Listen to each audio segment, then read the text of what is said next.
as I finish up here, and that is about the Department of Labor and how they have announced the national unemployment rate that has reached 10.2% during the month of October. Another report shows that businesses with less than 50 employees lost 75,000 private sector jobs in the month of October also. Small businesses and individuals and families have been devastated by this 26-year high unemployment rate. And here we are, Mr. Speaker, during this important debate in our nation about health care reform, talking about raising taxes on small business during this recession. And Mr. Speaker, I personally believe, and I think a majority of us believe, that small businesses are the economic engines in our communities and our state and are the way that we can help lead our nation out of this recession. But yet as we look at the health care reform bill that we're getting ready to take up, and you look at different sections of it and how it will affect small businesses and job creation and unemployment, I am deeply concerned about several sections of this piece of legislation.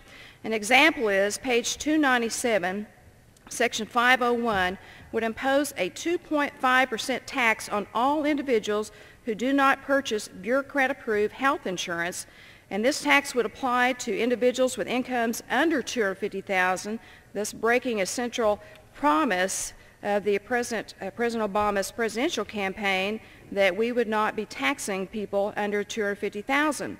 Section 512 on page 313 imposes an 8% tax on jobs for firms that cannot afford to purchase the bureaucrat-approved health coverage. And according to an analysis by a Harvard professor, such a tax would place millions of people at risk for unemployment, with a majority of those workers could be minorities who we believe would lose their jobs at twice the rate of their white counterparts.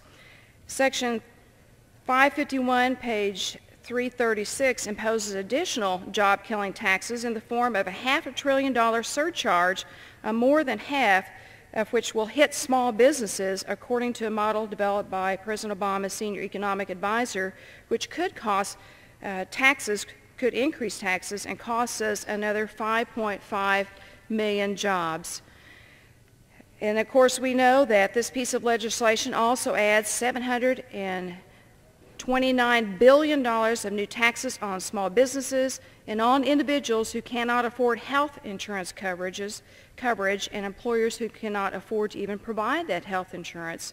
And of course another $1 trillion of new federal spending on expanded health care insurance coverage over 10 years is some of the projections of this health care bill that we're getting ready to take up.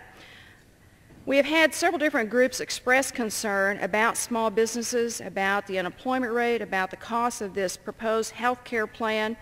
The NFIB has estimated that 1.5 million jobs will be lost due to the employer mandate on small businesses. That nearly one-third of the uninsured workers who earn within $3 of the minimum wage will be put at risk of unemployment if their employers are required to offer insurance when 1 in 10 Americans are unemployed already. It's a bad time to be mandating these new tax increases on our small businesses. We know that the pay-or-play provision could reduce the hiring of low-income workers, and that those wages could fall even more because of required mandates on health insurance. And this bill that we're talking about for health care is going to leave what we believe 34 million Americans without health insurance because of expansion of Medicaid, and millions of Americans will lose their current health care coverage if the private sector market is driven out of the marketplace that offers insurance. According to a 2009 study by the National Federation of Independent Business, the cost of health insurance is the #1 concern to small business owners. Small businesses create 7 out of 10 new jobs in the U.S. and should be able to provide their employees with health benefits, and should be able to provide it at a reasonable rate that helps these small businesses be competitive, but yet offer one of the vital benefits that they can provide to their employees, which is small businesses.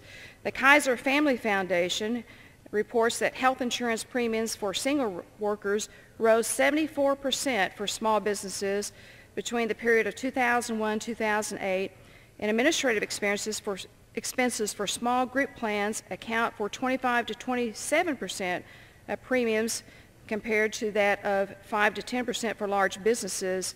And so what we know is, Mr. Speaker, that if we impose more taxes, more mandates, more surcharges on our small businesses at a time when our unemployment rate just hit a record high for 26 years, over 10%, that our small businesses are going to be further devastated by any type of health care reform proposal that has a government mandate, that has new surcharges, new taxes, huge new taxes on small businesses. And Mr. Speaker, I'm very concerned because small businesses are the economic engine of our local economies. They're the way that we can lead ourselves out of this recession, and that is why I will be opposed to the current health care proposal by Speaker Pelosi, and I will yield back the balance of my time. Reserves her